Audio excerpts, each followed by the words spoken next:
Welcome to ETE MCQs. Now let us solve a NPTEL assignment problem.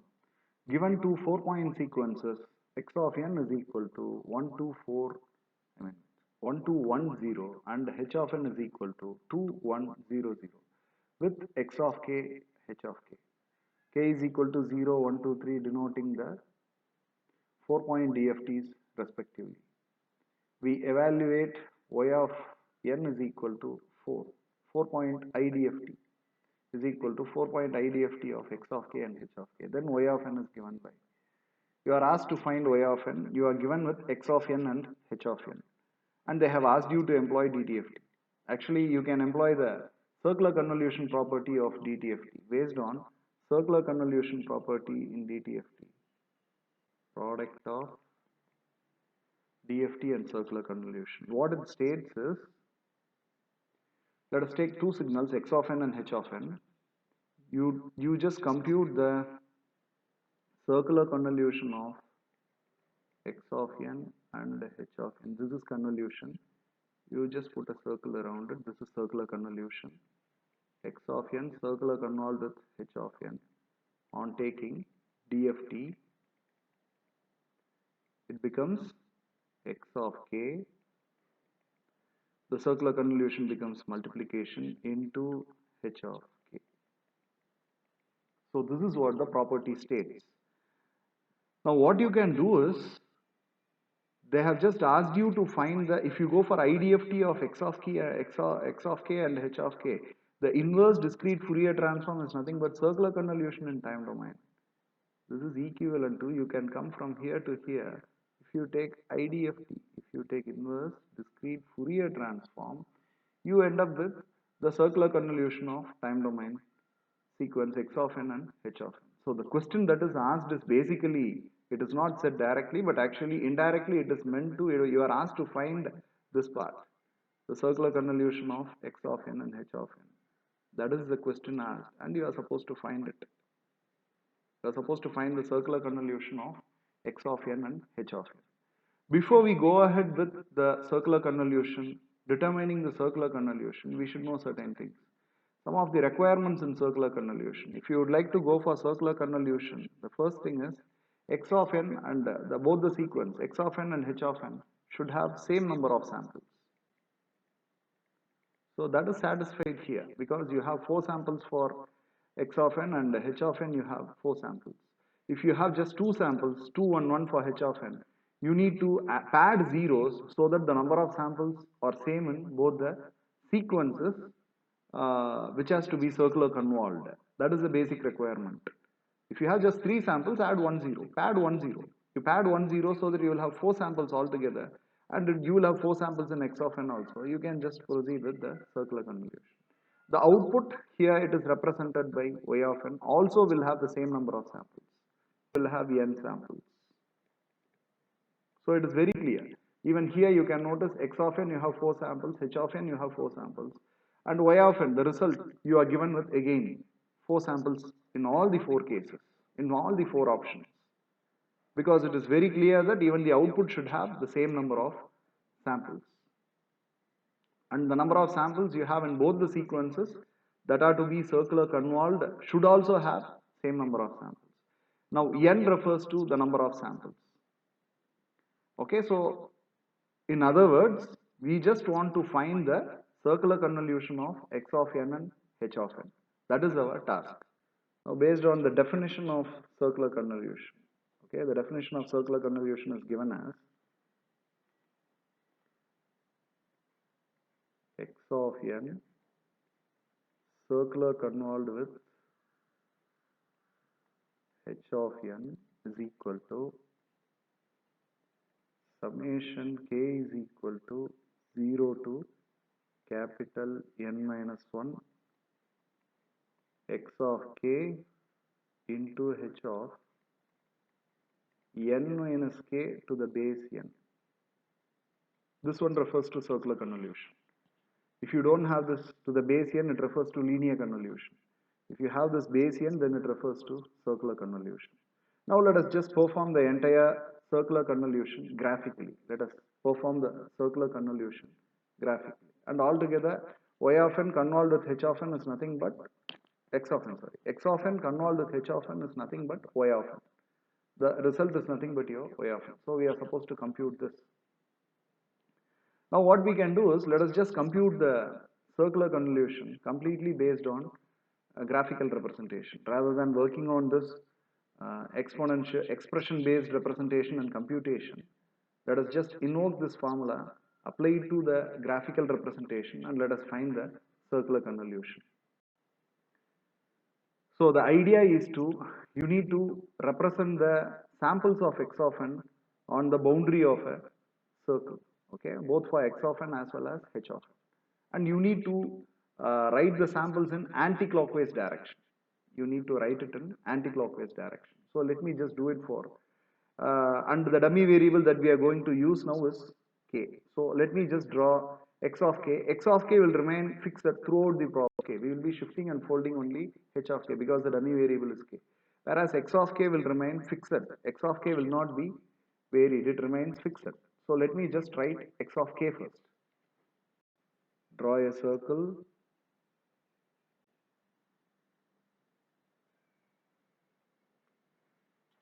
And this circle is, let us just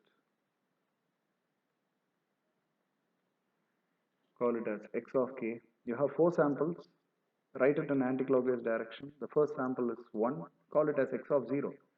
X of 0 is equal to 1, it is 1. And the next thing is, other one is x of 1. X of 1 is equal to 2. This is x of 2, which is equal to 1. And here it is x of 3. X of 3 is equal to 0. And this remains fixed. We won't be changing this. X of k remains fixed in the formula.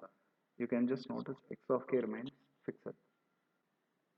H of k, and this is going to be 2, that is h of 0 is nothing but 2. Here it is h of 1. Again I am writing it in anti-clockwise direction. H of 1 is 1, and this is h of 2. H of 2 is equal to 0.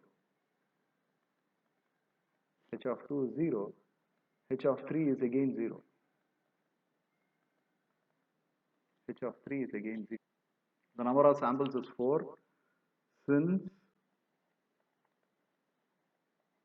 capital N is equal to 4, you will have y of n is equal to summation k is equal to 0 to 3, because it is n minus 1, x of k into h of n minus k to the base 4. Okay, so this is your formula. Now if you want to find y of 0, the very first, and we know that n ranges between 0, 1, 2 and 3. N ranges from 0, 1, so on up to 3. Okay, so this is your actual formula for y of n. Now let us proceed further. What is y of 0? Now what do we get? We need to get 4 samples. So the first thing is when n is equal to 0. When n is equal to 0, what happens to the expression? You will get y of 0 is equal to summation k is equal to 0 to 3 x of k. X of k remains as such here. This is your x of k into h of, since n is equal to 0, you will have minus k base 4, which means that this h of k has to be folded, because this is h of k, whereas what we need is h of minus k, and then we need to perform the sample by sample multiplication so that we will get y of 0 finally. Okay, so I am going to fold this, I am going to hold this h of 0 and h of 2 as such, and I will be just swapping these two values. That is what I mean by folding. I'll just hold this h of 0 and h of 2, these two will be retained as such, and I will be just swapping these two values. This is the one which is along the horizontal axis. These two are the one which lies along the horizontal axis. I'll be swapping only the values of these two, h of 3 and h of 1. So once I swap it, I will finally end up with h of 0 is 2, h of 0 is equal to 2, and h of 2 is equal to 0, both of which remains there without any change. Whereas h of 3 is 0, which moves upside, h of 3 is equal to 0, and h of 1 is equal to 1. Now you need to perform sample by sample multiplication. This is h of minus k to the base 4. Now you perform sample by sample multiplication. Here it is 1 into x of 0 is 1. So 1 into 2 is 1 into 2 plus, next it is 2 into 0. 2 into 0 plus 0 into 1 or 1 into 0. 1 into 0 plus 0 into 1. 0 into 1. Altogether, this becomes 0, this becomes 0, this becomes 0. So you get 2. Y of 0 is nothing but 2. The first sample is obtained. Likewise, we need to find y of 1. When n is equal to 1, what happens to the formula? You will have y of 1 is equal to summation k is equal to 0 to 3 x of k into h of 1 minus k base 4. So this is what you have.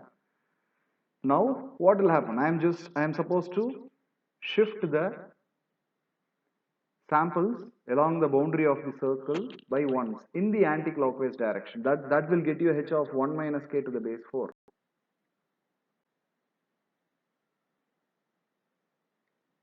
So this is h of 1 minus k to the base 4. Okay, now I am just shifting all the samples to its left by one sample. So 1 comes here. So I'll have h of 1 here. H of 1 is equal to 1. H of 2, h of 0 is equal to 2. That comes here. And here, h of 3 is equal to 0. H of 3 is equal to 0. And h of 2 is equal to 0. H of 2 is equal to 0. Now you perform the sample by sample multiplication. What do you get for y of 1? So for y of 1 you will get, here you have 1 into 1 plus, next you have 2 into 2, 2 into 2 plus 1 into 0 plus 0 into 0. 0 into 0. So this becomes 0, this becomes 0. 1 plus 4, y of 1 is nothing but 5. So you have got y of 1 is equal to 5. Similarly, we need to find out what is y of 2. When n is equal to 2, what happens? You will have y of 2 is equal to summation k is equal to 0 to 3 x of k into h of 2 minus k is 4. This is what you have. So I am supposed to shift it to its left in the anti-clockwise direction again once. So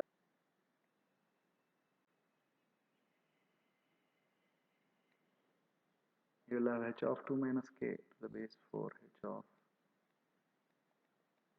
2 minus k. Okay, so you will have again h of 2 is equal to 0. Here h of 1 is equal to 1. H of 1 is equal to 1. H of 0 is equal to 2. H of 0 is 2. And here h of 3 is equal to 0. H of 3 is equal to 0. So this is what we have. Now again you perform sample by sample multiplication. So we will get x of k remains the same. So you have 1 into 0. 1 into 0 plus 2 into 1, 2 into 1 plus 1 into 2, 1 into 2 plus 0 into 0 plus 0 into 0. So this becomes 0, this becomes 0. 2 plus 2 is 4.